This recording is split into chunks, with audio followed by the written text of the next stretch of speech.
going to be installing the HD-Link video interface unit for the Chevy Volt.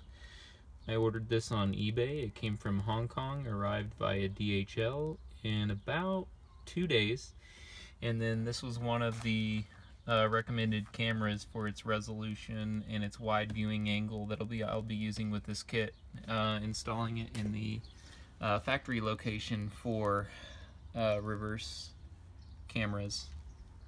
I'll show you quickly what came in the kit for this HK3188. Came with a hole saw. If you use this hole saw to install in the factory OEM reverse camera location, it'll be a nice fit according to what other folks have done. I'll be using this for, at least in the beginning, until I get into the whole phone mirroring, Android Auto, Apple CarPlay mods. Reverse camera. So mine didn't come with a reverse camera. Here it is. I just switched it into reverse. There it is, and it's got the steering wheel position CAN wire working properly. At first, when I connected everything up, this didn't change. When I went back and clipped that white wire that came with my third-party camera, this started working properly. And so the position for the steering wheel sensor was, I thought, a great little nifty little add-on. And I did go ahead and check that that red line there at the base of the screen is as close as you want to get to the vehicle, and that's about, if anything on the ground is at that red line, that's about 2 inches from your bumper. So I didn't adjust that. Although if you hold the info button for 5 seconds, you can go in here and reposition those parking lines to your preferences if they're off for some reason or not, you know, in the right position or whatever. Oh, it looks like I need to be in park for that menu to come up, but if I hold the info button for 5 seconds, it will go into the configuration menu for the HD-Link. And if you go under here, under rear camera settings, parking assist lines, if you don't like those for some reason, you can turn those off. And just so you know, in the menu, it does not move those guidelines. You actually, to see those move, you do have to be in reverse and using it in the normal mode.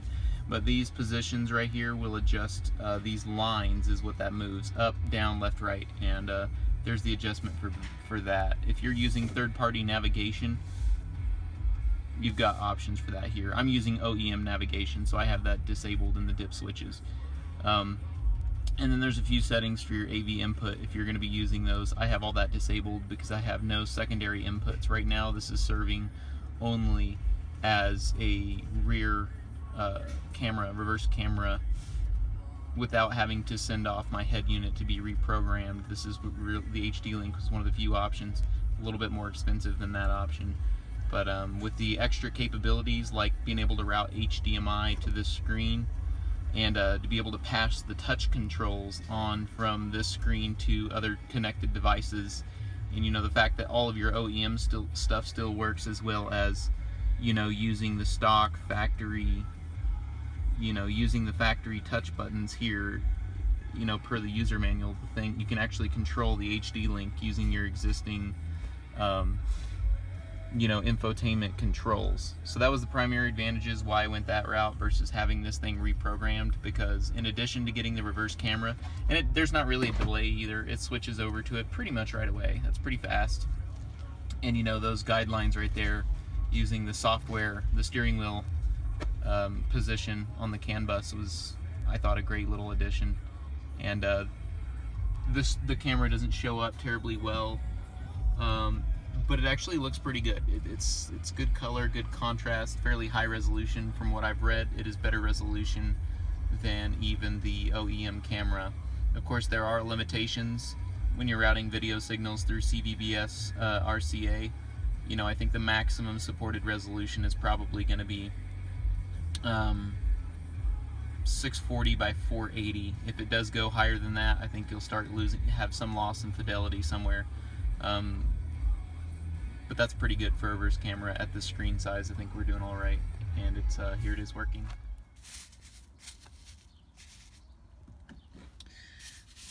Here's the camera module. It's going to have the power receptacle, the CVBS video cable there, more commonly known as RCA, and I believe, after reading the instructions, that if this camera is to be installed in the rear, you leave this wire uncut, which will provide parking guidelines on your video display.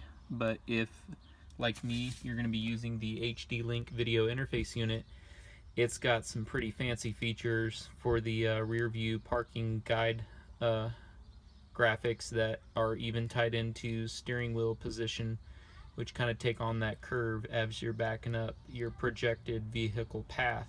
So I'll be using the fancier versions of that, so I will likely clip and seal this wire right here. Basically, if you break the connection, the graphics for the reverse camera parking lines won't show up, and then you'll be free to use like the integrated ones options with that guy. In addition to the hole saw and the video assembly here, you kind of have an extended CVBS RCA video cable that I will be attempting to route from, in the bumper area here. Once I remove all this fascia, I'm going to attempt to route it through the center of the vehicle. Other folks have routed it through here and down through the trim down there on the step plate on the driver's side, and then through the driver floorboard kick plate area, and then up into behind the area of the radio, the center stack. But I'm going to attempt to route it as much of a direct straight shot as possible. I may run into issues with that, but so far as I'm seeing, there's some screws that might need to be removed, and if I can slide it under the carpet and get this thing to disappear, route the wire straight to it, I think this will be the most direct route, even if it does take a little bit more effort. Alright, there the HD-Link is out of its shipping package and bubble wrap. It seemed to be adequately protected. A little bit of stress on the box, but I think she's going to be just fine.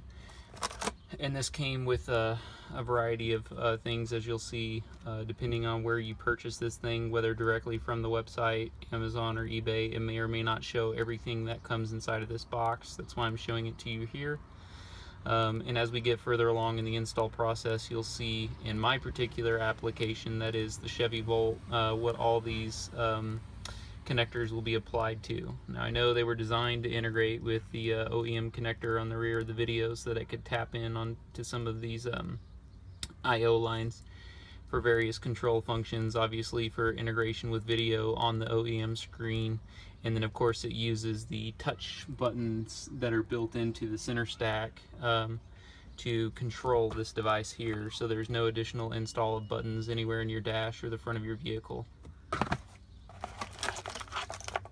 Alright, now if I'm not mistaken, this is going to be some video outputs, video inputs, I'm sorry. These are going to be some video inputs here. I don't have the full schematic in front of me. I have not yet reviewed it. I'm just checking to see that everything that I ordered came in the box. Couldn't tell you. Might be a mode switch button for this thing. A few more OEM integration connectors. Now some of these are going to be for the Chevy Cruze, the Chevy Malibu, and so forth and so on, so I don't know if I'll be using everything, but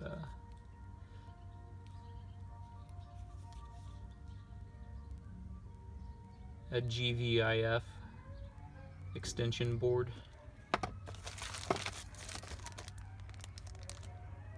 micro USB, and of course it came with a complimentary HDMI cable, since you can actually route HDMI input video signals into this device, which will then display on your OEM screen there. I have the full PDF user manual of this thing downloaded, which I will probably be following a combination of its install guide as well as a nice install guide I found on the forum post. I'll be sure to credit the original author of that forum post, which is how I found out about this HD-Link option for integrating with the Chevy Volt's OEM system for rear view cameras, navigation, Android Auto, Apple CarPlay, so forth and so on, right? So it is the HD-Link IW03GF. Shipped from Hong Kong, got here in literally like 2 days. I didn't even know that was possible. And so here's the unit itself. I will have to find room for this in an inconspicuous location in my center stack, but also somewhat accessible in case I want to play around with passing touch controls from the OEM screen to the connected device, which to do that will probably have to be Android. Although I have Apple and Android devices, and I will try to explore all the options on that account. Try to hook up people if I can excavate any valuable information. HDMI in, 5-volt USB power. I believe that, you know, can supply power to, say, like a Roku stick or a Chromecast, whatever it is that you want to run inside of your vehicle here. Nav-in is Navi-in, I think, is for third-party GPS navigation boxes that you can buy for vehicles that did not have integrated navigation.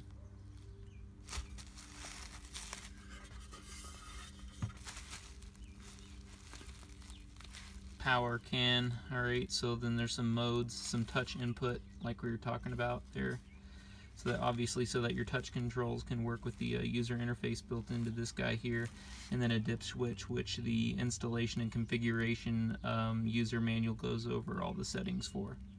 Alright, I'm going to clean all this up, put it back in its boxes, and I'm going to get to removing panels in the car to install the reverse camera, the rear view camera, and route its video signal through the center of the vehicle.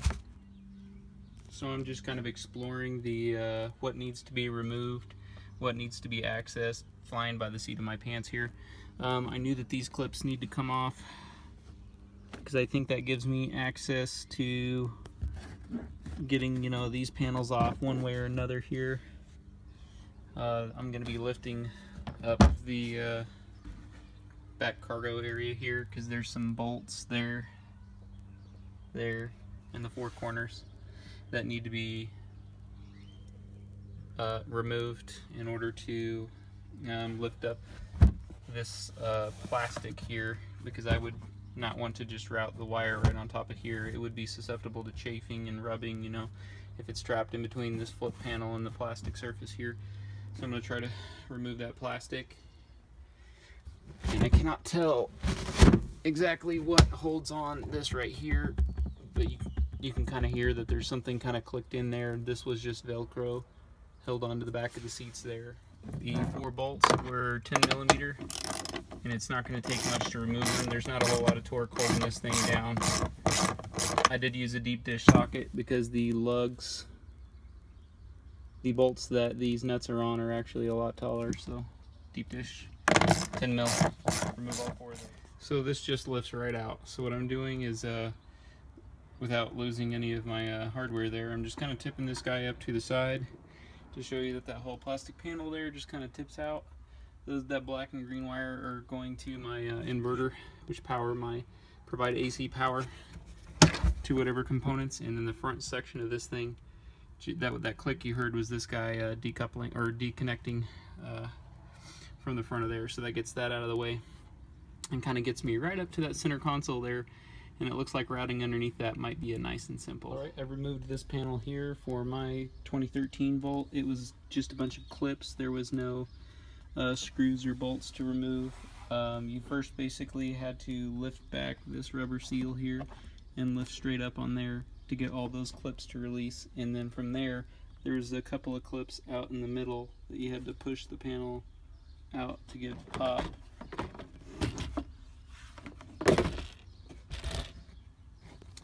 And that's what holds this panel in there, these style of metal compression fit clips. There. And now once you do have this off, you're going to have much better access to the fender where we're going to be routing the wires, in the bumper, I'm sorry, where we're going to be routing the wires up. And got to drill this hole out and feed the wires up through here, and then of course I'm going to feed them down through here or down through here in the well, come up and continue making my way forward once I get that hole saw out, drill it, and start routing wire. I'm next going to take what looks like these Torx screws out here and here from the back seat center console. And that guy's fascia looks like it just meets up with here, and then of course I imagine that this storage center console for the front seats will remove, which gets me nearly all the way to the front end of the center stack there. And so far so good on routing through the center of the vehicle for the reverse camera.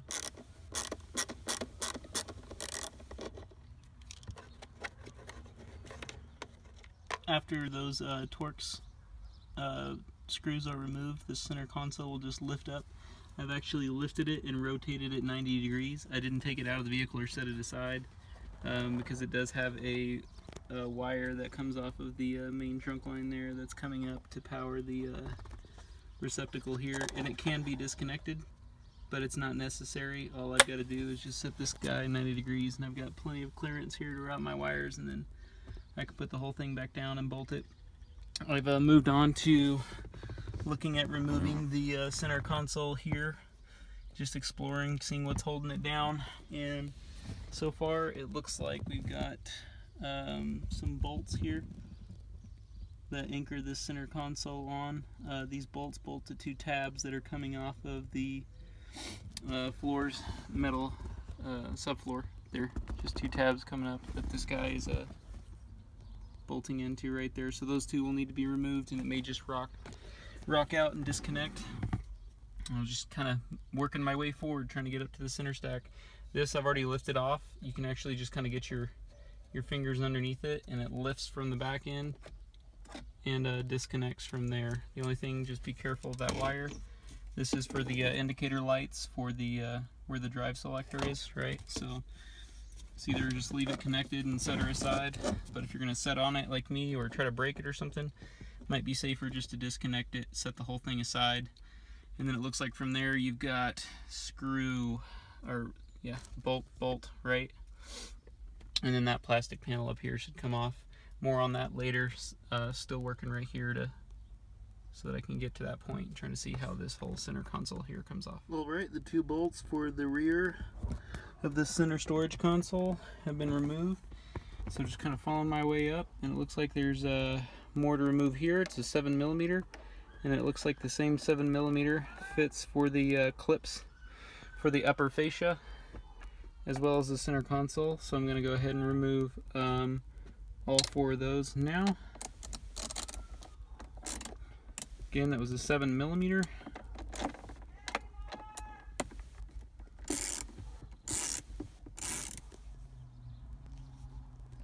So after you get the two bolts out here and the two rear of the center console, you will be removing the side panel here, and it should be the same for the passenger side, because once you remove that, you're going to find that there is another bolt hiding back here for the center console, and once that bolt is removed, then the whole center console here can the armrest center console section will be able to lift straight out once that bolt is removed. I advise just lifting this center console up far enough so that you can route the wire underneath it and pass it through. No need to really pull this all the way off, because you are going to have some connectors that come in here for the 12 volt outlet, the USB, and the audio, and you don't want to have to try to get under there and disconnect those. It's not worth it. Just once you get all the bolts lifted up, this does lift up and move around pretty freely, so it shouldn't be any trouble to route the wire under there. I'm using a 4-conductor wire that's grouped in a shielded cable. It's not quite auto-focusing, but what I'm doing is I'm pairing this cable that has 4 conductors in it. I think it's about 20 gauge, possibly 22 gauge wire. And what I'm doing is I'm still, even though I could route both of the video signals, both of the 2 connectors for the video signal and both of the connectors for the power to this reverse camera through the one gray cable, these are not shielded. And because these are not shielded, there is a small chance that interference would be on the reverse camera video display. So I'm also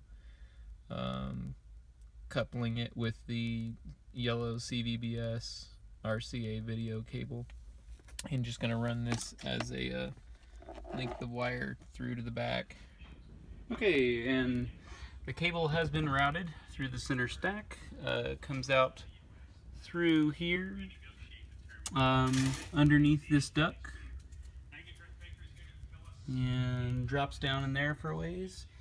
And then it kind of comes down in the corner back here towards the back end of the back compartment here, you know. And then it's going up under this insulative carpet. Comes up over here out of the insulative carpet, back into the bundle here. I've left all the excess because I did route some additional wiring in the event that I add any additional accessories in the back end of the vehicle. I'll have a few extra wires already routed up through the center of the vehicle that will be ready to go should I add some additional equipment, and I won't have to tear the whole vehicle apart and reroute new wires. I did drill the hole with the provided hole saw that came with the camera kit, and I used a tape measure. With these two tag lights here dropped out, I used a tape measure between the two knockouts for these tag lights to measure. Used masking tape and marked center with the masking tape. I did use a compound square against the back plane here, and the flat surface on the left side of the camera here to ensure that the lens was perpendicular, that the lens pointed perpendicular from the vehicle. That way it wasn't canted to the left or right or at an angle. And it looks like it's pretty centered. The head unit and the fascia and bezel retaining the head unit, as well as the 4 screws on these tabs, have been removed, and there is a tunnel where we can route the wires down that will come out through down here. And you can kind of see the light in this gap right here coming through a little bit, and then this area right back here is a nice open space to store the HD link. So the wires, according to the instructions that will be needed for my install, are all going to be routed through here, and the HD link will be stored down here. The panel for this just clips in. It's just a trim fascia down here in the side of the floorboard kick plate that just Alright, here's the first harness that has been routed down through here. It's the connector that goes into the HD link and the reverse camera in. Just routed right down through there. Okay, so it's HD. Next we'll route the GVIF connector. This part with the PCB here, the HDMI port, and the chip on it is going to stay up here close to the head unit, to the radio itself, because these wires here are short, and what we'll do is just route this flat HDMI cable down through the same area where we routed the first harness. There the HDMI connector is, routed down through here. So at this point, this is what we have coming down through the channel. We'll check the instructions and see what else, if anything, needs to be routed next. It's time to start integrating with the OEM head unit here, so that's going to include just plugging some of this stuff in for the input-output. That way the HD link can intercept the signals and the controls that it needs to intercept. So what we're going to do is these harnesses that have already been routed, we're going to start unplugging in the appropriate locations back here and plugging up the HD link connectors according to the connectors have been plugged up for the harness intercepts, and they've been plugged into the back of here. That included this connector being tapped into this one right here, and then this guy right here is going to be the control where the audio key high and the audio can key high and low are going to tap into some of these wires here. So we're just going to remove some of this harness insulative fabric tape here so that we have enough room to get the 3M tap connectors around these connector wires. Where the audio can high and low are going to be connecting into. You slip these 3M taps around there so your original wire does not have to be cut. There's going to be an end of the wire that has an open hole in it for the wire that you're tapping on. If you can see that empty hole right there, that's where we're going to be slipping in our blue wire, which is the audio can low, taps into the yellow wire for this harness. So what you do is you slip that blue wire in there, and then you close the clip, and that should give you we've got the 44-pin connector here, which we'll be tapping into for probably battery power. And then there's a green CAN wire. I might also tap into one of the black wires on here for ground. And we're just using a pair of scissors to trim the harness tape back. Just be careful not to cut any of the wires. 44-pin connector. There's a lot of wires that look green, so be careful to select the one that is not striped. And that will be your CAN. That will be your CAN, your software CAN here. That's going to tap into, or SW CAN. That's going to tap into the solid green wire here from the 44-pin connector. We did remove a bit of the insulation on this, the fabric tape on this harness right here to give us a little bit more slack to tap in with the 3M tap here.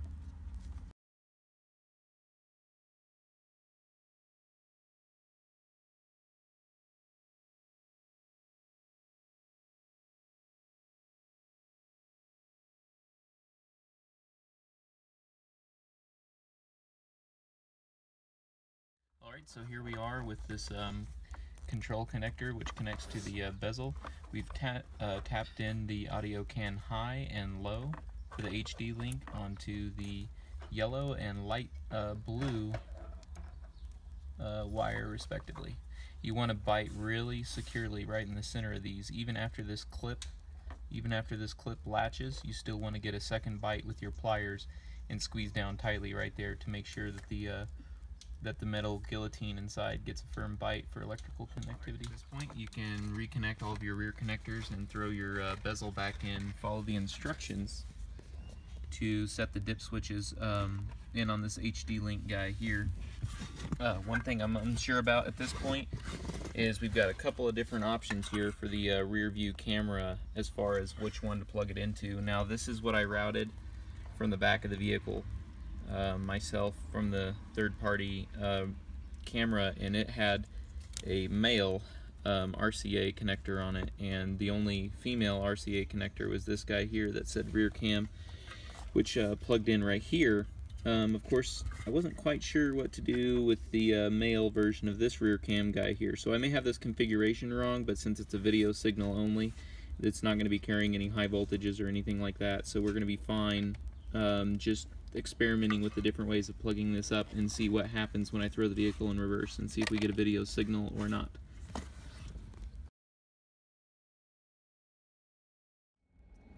Alright, I still haven't tucked everything away up into the cubby, the area that it's going to go in. Up there, just below this, there's a large space to store this thing in. But I did want to demo that before I put everything back together here. Still got some of the bezel pieces off and whatnot. Just want to demo really quickly the primary function I'll be using this for, at least in the beginning, until I get into the whole phone mirroring, Android Auto, Apple CarPlay mods, reverse camera. So mine didn't come with a reverse camera. Here it is. I just switched it into reverse. There it is, and it's got the steering wheel position CAN wire working properly. At first, when I connected everything up, this didn't change. When I went back and clipped that white wire that came with my third-party camera, this started working properly. And so the position for the steering wheel sensor was, I thought, a great little nifty little add-on. And I did go ahead and check that that red line there at the base of the screen is as close as you want to get to the vehicle, and that's about, if anything on the ground is at that red line, that's about 2 inches from your bumper. So I didn't adjust that. Although if you hold the info button for 5 seconds, you can go in here and reposition those parking lines to your preferences if they're off for some reason or not, you know, in the right position or whatever. Oh, it looks like I need to be in park for that menu to come up, but if I hold the info button for 5 seconds, it will go into the configuration menu for the HD link. And if you go under here, under rear camera settings, parking assist lines, if you don't like those for some reason, you can turn those off. And just so you know, in the menu, it does not move those guidelines. You actually, to see those move, you do have to be in reverse and using it in the normal mode. But these positions right here will adjust, these lines is what that moves, up, down, left, right, and there's the adjustment for that. If you're using third-party navigation, you've got options for that here. I'm using OEM navigation, so I have that disabled in the dip switches. And And then there's a few settings for your AV input if you're going to be using those. I have all that disabled because I have no secondary inputs. Right now this is serving only as a rear camera, reverse camera, without having to send off my head unit to be reprogrammed. This is the HD link was one of the few options, a little bit more expensive than that option. But with the extra capabilities like being able to route HDMI to this screen, and to be able to pass the touch controls on from this screen to other connected devices, and you know, the fact that all of your OEM stuff still works, as well as, you know, using the stock factory, you know, using the factory touch buttons here, you know, per the user manual thing, you can actually control the HD link using your existing you know, infotainment controls. So that was the primary advantages why I went that route versus having this thing reprogrammed, because in addition to getting the reverse camera, and there's not really a delay either, it switches over to it pretty much right away. That's pretty fast. And you know, those guidelines right there, using the software, the steering wheel position on the CAN bus was, I thought, a great little addition. And the camera doesn't show up terribly well, but it actually looks pretty good. It's good color, good contrast, fairly high resolution. From what I've read, it is better resolution than even the OEM camera. Of course, there are limitations when you're routing video signals through CVBS RCA. You know, I think the maximum supported resolution is probably going to be 640 by 480. If it does go higher than that, I think you'll start have some loss in fidelity somewhere. But that's pretty good for a reverse camera at this screen size. I think we're doing all right, and it's here it is working. All right, folks, that's going to be it for this video. The rest of it is just going to be me reassembling the bezel here and reversing the process I did to install this thing. And then, of course, there's going to be me tucking up the wires and bundling all this up in a neat, sort of organized way. So that'll be it. Quick note on the install: to remove the reverse camera lines that come with that aftermarket third-party camera. This is the little white wire that was on the dongle, on the inline dongle that came with that reverse camera. You just cut that wire and separate it electrically. If you do that, you will be able to use the HD Link's rear parking guidelines, which are much better and have steering wheel controls for their position, and they kind of do that curve angle thing. And these are just static fixed lines, but according to the documentation that came with the camera, this wire was blue. On the actual camera it was white, but it's the only wire you can clip, and they made it accessible in the little harness here. So I actually had to just kind of release my plastic molding around the hatch here to re-access my bundle that goes to my rear camera. So you definitely want to clip that if you want to use HD Link's rear parking assist guidelines.